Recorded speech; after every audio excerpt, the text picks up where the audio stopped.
क्या आपके दांतों को भी बहुत जल्दी कीड़ा लग जाता है, बार बार आप ट्रीटमेंट करवाते हैं उसके बाद फिर आपके दांत खराब हो जाते हैं? तो आज हम ये डिस्कस करेंगे कि आपके दांतों को कीड़ा कैसे लगता है, आप कैसे इस दांतों को कैविटी से बचा सकते हैं और कब आपको अपने डेंटिस्ट के पास विजिट करना चाहिए। Hi, I am doctor Munir. Today we will discuss about dental caries. सबसे पहले हमने ये देखना है कि ये जो कीड़ा लगता है इसके पीछे रीज़न क्या होती है दांतों में, और ये क्या एग्जैक्टली कीड़ा होता है जो हम देखते हैं कि दांतों में कीड़ा लग गया, तो क्या वो एग्जैक्टली कीड़ा होता है या कोई और चीज़ होती है।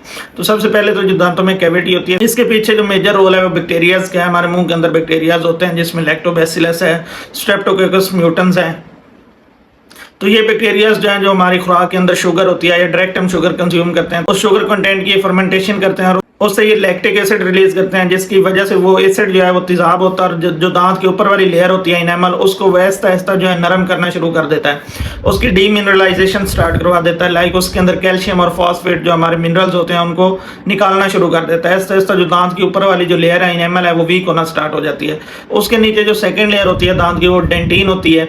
तो डेंटिन जो है वो much more softer then enamel होती है। तो उसमें ये होता है कि जब आपका इनेमल डैमेज हो जाता है तो डेंटिन तक जब बैक्टीरिया पहुंचते हैं तो वहाँ जो है आपकी केरीज की स्पीड जो है वो काफ़ी ज़्यादा बढ़ जाती है, क्योंकि डेंटिन जो है वो इनेमल की निस्बत सॉफ्ट होती है। अब ये जो हम देखते हैं दांत में कीड़ा लगा है तो उसके पीछे मेजर रीजन ये बैक्टीरियल एक्यूमुलेशन और बैक्टीरिया की जो मेजर खुराक है वो शुगर है। वो शुगर आपकी डाइट के अंदर से ले सकते हैं या फिर आप डायरेक्ट शुगर कंज्यूम कर रहे हैं और वो शुगर आपके मुंह के अंदर 12 घंटे से ज्यादा रह रही है, मतलब आप रात को कोई शुगर कंटेंट कंज्यूम करके आप सो गए हैं, आपने ब्रश नहीं किया, मुंह साफ नहीं किया, तो बैक्टीरियल जो है वो बैक्टीरिया जो है वो काफी ज्यादा उसकी फर्मेंटेशन करके एसिड रिलीज कर देंगे।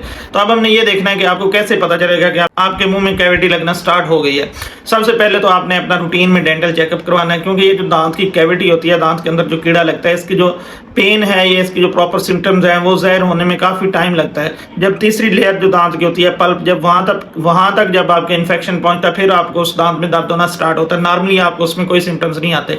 जब डेंटिन सेकंड लेयर तक इन्फेक्शन चला जाता है तो उधर थोड़ा बहुत ठंडा गर्म फील होता है। अगर आपको आपके दांतों में ठंडा लग रहा है या पेन हो रही है या आपका खाना फंस रहा है या आप कोई चेंजेस नोट कर रहे हैं, कलर चेंजेस लाइक वाइट हो गया कोई दांत, सबसे पहले जो डीमिनरलाइजेशन स्टार्ट होती है इनेमल जो है ना आपका उधर से पैच जो है वो व्हाइट हो जाता है, उसके बाद वीक होते होते वो ब्लैक और अगर ब्राउन कलर हो जाता है उसका। अगर आप इस तरह की कोई चेंजेस अपने दांतों के अंदर नोट कर रहे हैं तो आप जल्द से जल्द अपने डेंटिस्ट को विजिट करें। अब आप कैसे बच सकते हैं दांतों को कीड़ा लगने से? सबसे पहले जो है आपकी ओरल हाइजीन को बेहतर करें। आप दिन में 2 दफ़ा ब्रश करें, फ्लॉस का इस्तेमाल करें लाजमी। फ्लॉस जो है ये कोई चॉइस नहीं है, फ्लॉस बहुत ज़रूरी है। 2 दांतों के दरमियान वाला जो एरिया है वो नॉर्मली ब्रश के साथ क्लीन नहीं होता, इसके लिए आपको फ्लॉस करना बहुत ज़रूरी है। और अपना जो है फ्लोराइड ट्रीटमेंट करवाएं, टाइम पे स्केलिंग एंड पॉलिशिंग करवाते रहें। और ये अगर कोई आप मीठी चीज़ कंज्यूम कर रहे हैं, कुछ खा पी रहे हैं, तो उसके फ़ौरन बाद ब्रश करें, स्पेशली रात को सोने से पहले।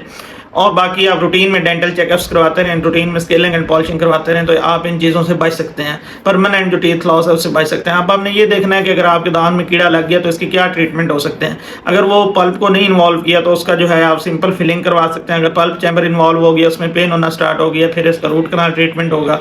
अगर उससे भी इन्फेक्शन जो है वो आगे प्रोसीड कर गया, आपका जो दांत है वो ऊपर से काफ़ी डैमेज हो सका है, काफ़ी डैमेज हो चुका है, आप उसका रूट कनाल भी नहीं हो सकता, तो आप भी इसका सोल्यूशन हमारे पास होता है एक्सट्रैक्शन, दांत निकलवाना पड़ता है। लेकिन जो हमने एहतियातें बताई, अगर आप इन पे अमल करेंगे तो आप इस तरह की कॉम्प्लिकेशंस से बच सकते हैं। उम्मीद करता हूं कि आपको ये वीडियो इन्फॉर्मेटिव लगी होगी। अगर आपको इस वीडियो से कुछ सीखने को मिला है तो इस वीडियो को लाइक कर लें, हमारे चैनल को सब्सक्राइब कर लें। आज के लिए इतना ही। Doctor Munir signing off. Allah हाफिज़।